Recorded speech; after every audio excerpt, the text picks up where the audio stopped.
Are you ready to uncover the ultimate ski destination showdown? Europe and North America are home to some of the most iconic slopes in the world, but which region truly delivers the best skiing experience? This question has sparked endless debates among ski lovers, and today we're tackling it head-on. By comparing 10 critical aspects of skiing, ranging from lift ticket prices to food, crowds, snow quality, and more, we'll help you decide where to hit the slopes next. Trust me, the answer isn't as simple as you think. Before we get started, don't forget to hit subscribe and turn on notifications so you won't miss any updates from our channel. 10. Lift ticket prices. The first hurdle for any skier is the cost of getting onto the mountain. In North America, lift ticket prices have become notoriously expensive, especially at top-tier resorts. For instance, Whistler Blackcomb in Canada, the largest ski resort in North America, charges around $188 for a single-day ticket during the early season. Prices climb even higher during peak times, and resorts in the U.S., like Steamboat, Colorado, can demand over $240 for a single day of skiing during the holidays. These costs can add up quickly, especially for families or those planning multi-day trips. On the flip side, Europe offers a far more budget-friendly experience when it comes to lift tickets. For example, at mid-sized Austrian resorts, early season day passes are often priced around 45 euros, and even during the busiest times, they rarely exceed 55 euros. Even the most prestigious resorts in Europe, like Cortina d'Ampezzo in Italy, cap their prices at around 69 euros. That means you could ski for 3 or 4 days in Europe for the cost of just one day at a high-end North American resort. One factor contributing to this price disparity is how resorts operate. In North America, large corporations often run the mountains, leading to higher operating costs that are passed on to skiers. In Europe, local ownership and competition among many resorts help keep prices lower. This affordability extends to season passes as well. While North America does offer some attractive season pass deals, they often require early purchase months before the season starts. In Europe, skiers have more flexibility to decide closer to their trips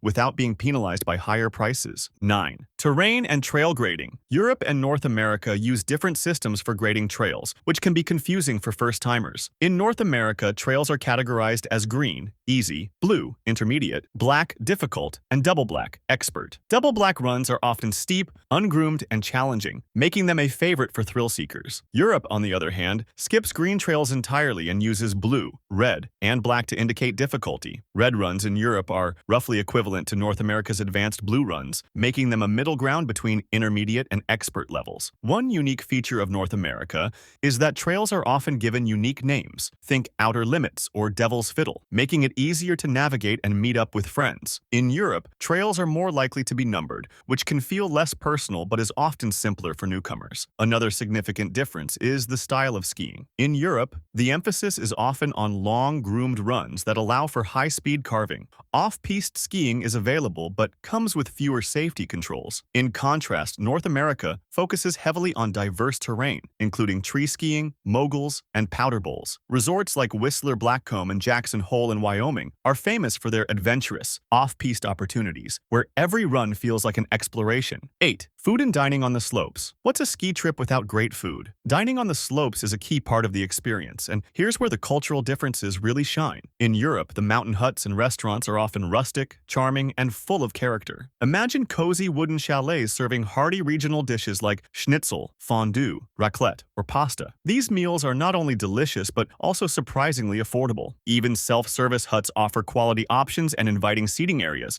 making lunch breaks a highlight of the day. North American ski lodges, by contrast, tend to focus on convenience and practicality. Most are large, cafeteria-style spaces offering standard fare like burgers, fries, and pizza. While the food is decent, it often lacks the charm and variety found in European ski huts. To make matters worse, prices can be steep, with a simple meal and drink easily costing $20, $30, plus an expected tip. For budget-conscious skiers, these costs can quickly become a burden. Another standout feature of European ski culture is the availability of table service restaurants directly on the mountain. These establishments often provide gourmet meals and panoramic views at prices that won't break the bank. In North America, table service is less common, and when it is available, it often caters to an upscale crowd, adding to the exclusivity and cost. 7. Lift infrastructure. The quality and efficiency of ski lifts can make a massive difference in your experience on the mountain. In Europe, ski resorts are known for their cutting-edge lift systems. Many European resorts boast high-speed chairlifts, gondolas with heated seats, and even luxurious cable cars with panoramic views. For example, Austria's top resorts frequently upgrade their infrastructure to include 8-person chairlifts with wind covers,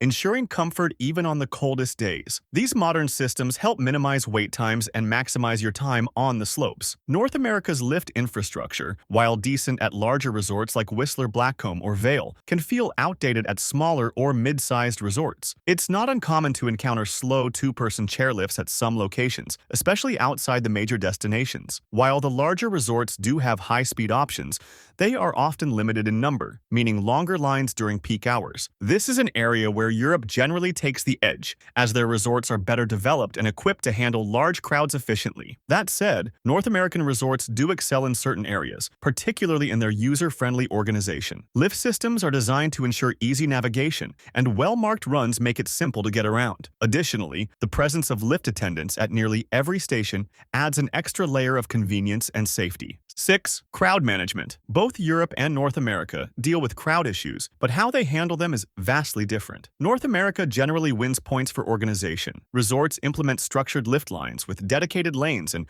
merging systems that make the process stress-free. Skiers alternate smoothly, reducing confusion and creating a more relaxed atmosphere. Many resorts also utilize single rider lines, ensuring that chairlifts and gondolas are always fully utilized. Europe, however, has a reputation for chaotic lift lines. Picture this: skiers and snowboarders jostling for position, stepping on each other's equipment, and pushing to get to the front. It's not uncommon for lifts to operate at less than full capacity because groups insist on riding together, leaving empty seats on chairs or gondolas. This lack of efficiency can lead to frustration, especially during busy times like holidays or weekends. On the flip side, Europe's density of resorts works in its favor. In alpine regions, you can find dozens of ski resorts within a short drive, spreading out the crowds and reducing congestion at individual locations. For instance, someone staying in Innsbruck, Austria, can access over 10 resorts within an hour's drive. In North America, options are often more limited. If you're in Vancouver, for example, Whistler is your primary choice for high-quality skiing, meaning it can get extremely crowded during peak periods. 5. Snowfall and snow quality. When it comes to snowfall, North America has a clear advantage. Many North American resorts, particularly those in the western United States and Canada, receive massive amounts of snow each winter. For example, Whistler Blackcomb averages over 10 meters of snowfall annually, and regions like Utah's Wasatch Mountains are famous for their greatest snow on Earth, characterized by its light and dry consistency. Resorts in the Rocky Mountains, such as Lake Louise in Canada, also benefit from colder temperatures that preserve snow quality longer. In contrast, Europe's snowfall is generally more modest. Most alpine resorts receive between 4 and 5 meters of snow per season, and warm spells can lead to slushy or icy conditions, especially at lower elevations. That said, Europe's higher altitude resorts, like those in the French or Swiss Alps, often deliver excellent snow quality and reliable conditions. Another important difference lies in the type of skiing each region emphasizes. North American resorts are heavily geared toward powder skiing and off-piste adventures. Avalanche-controlled areas allow skiers to safely explore ungroomed terrain, making powder days a dream come true. In Europe, while off-piste opportunities are abundant, they often require advanced safety knowledge and equipment, as many areas are not patrolled or controlled for avalanches. 4. Après-ski culture. Après-ski is more than just an activity.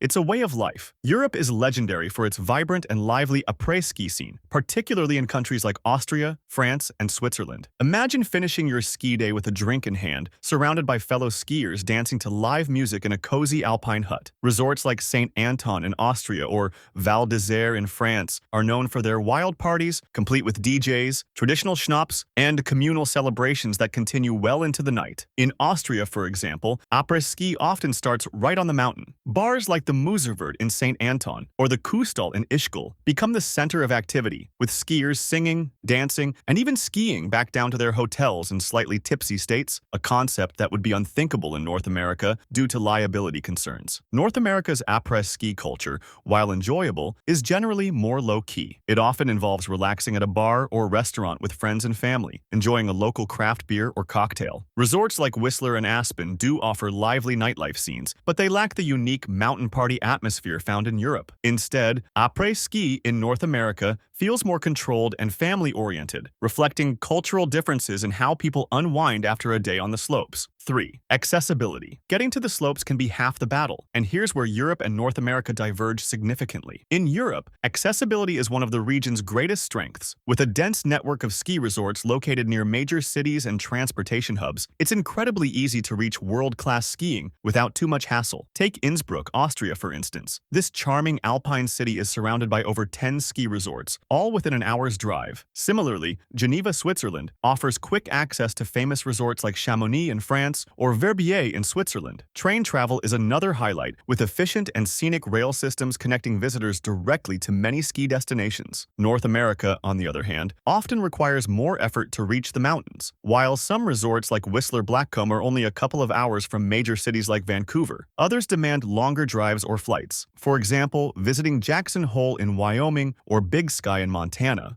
often involves connecting flights and additional travel time. Public transportation options are also more limited compared to Europe, meaning visitors usually need to rent a car or rely on shuttles. That said, the sprawling remote nature of North American resorts is part of their charm. While they might not be as easy to access, they offer a sense of adventure and exclusivity that's hard to match. For those who prefer convenience and variety, however, Europe takes the win in this category. 2. Safety protocols and avalanche control. When it comes to safety, both Europe and North America take different approaches, influenced by their unique skiing cultures. In North America, resorts tend to operate as unified entities, meaning they control everything from lifts to restaurants and safety measures. This centralized system allows for meticulous avalanche control and safety protocols. For example, areas marked as open for skiing in resorts like Whistler or Vail are thoroughly patrolled, bombed for avalanche prevention, and deemed safe for visitors. This peace of mind is especially valuable for those venturing into off-piste terrain. Europe, by contrast,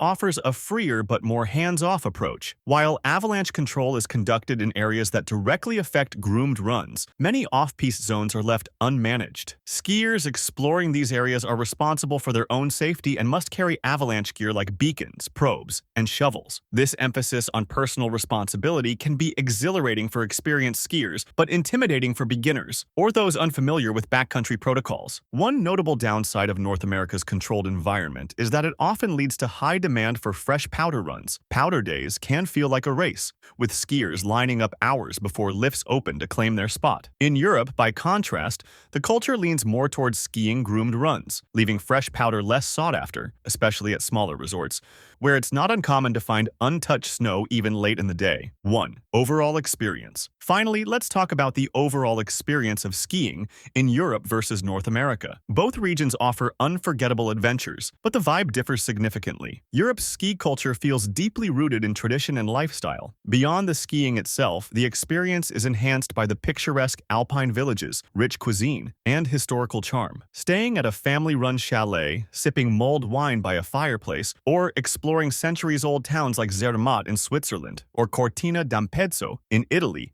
adds layers of magic to the trip. North America, on the other hand, delivers an adrenaline-packed adventure. The focus is often on the sheer size and variety of terrain, with resorts like Jackson Hole, Aspen, or Whistler offering expansive backcountry opportunities, tree skiing, and world-class powder. The experience is more rugged, with a strong emphasis on the great outdoors and natural beauty. The après-ski scene may be more subdued, but the camaraderie among skiers and snowboarders creates its own unique appeal. In terms of value for money, Europe tends to come out ahead, offering high-quality skiing and amenities at more affordable prices. However, North America excels in delivering exceptional snow quality and thrilling off-piste experiences. Ultimately, the better experience depends on what you're looking for: a cultural, all-encompassing ski trip or a no-holds-barred adventure into pristine winter landscapes. At the end of the day, there's no definitive winner in this showdown. Both Europe and North America offer exceptional skiing opportunities, each with its own unique flavor. Europe shines with its affordability, charming mountain culture,